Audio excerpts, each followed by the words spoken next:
ঢাকায় চলচ্চিত্রের পরিচিত মুখ অর্চিতা স্পর্শিয়া নিজের কাজের ধরন ও ব্যক্তিগত জীবনযাপন নিয়ে আবারও খোলামেলা মন্তব্য করেছেন। ক্যারিয়ারের শুরু থেকেই কাজের সংখ্যা নিয়ে খুব একটা তাড়াহুড়া নেই তার, আর সেটির পেছনের কারণও জানিয়েছেন তিনি নিজেই।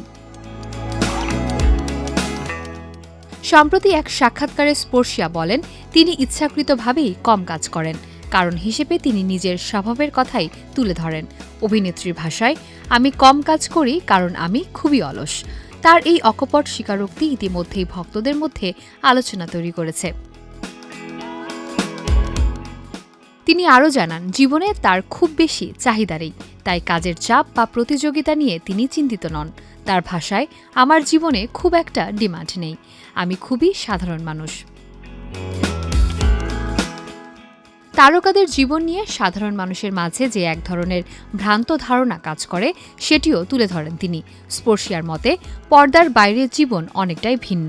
অনেকেই মনে করেন তিনি হয়তো খুব মুডি বা বিলাসবহুল জীবনযাপন করেন, কিন্তু বাস্তবে তিনি বেশ সাদামাটা জীবনেই স্বাচ্ছন্দ্যে থাকেন। অভিনেত্রী বলেন, আমাকে বাইরে থেকে দেখলে অনেকে মনে করে আমি খুব হাইফাই লাইফস্টাইলের মানুষ, কিন্তু আসলে তা না। আমি খুবই সাধারণভাবে জীবন কাটাই। সবশেষে নিজের জীবন দর্শন স্পষ্ট করে তিনি বলেন, আমার খুব বেশি চাওয়া পাওয়া নেই জীবনে, তাই কম কাজ করলেও আমার চলে।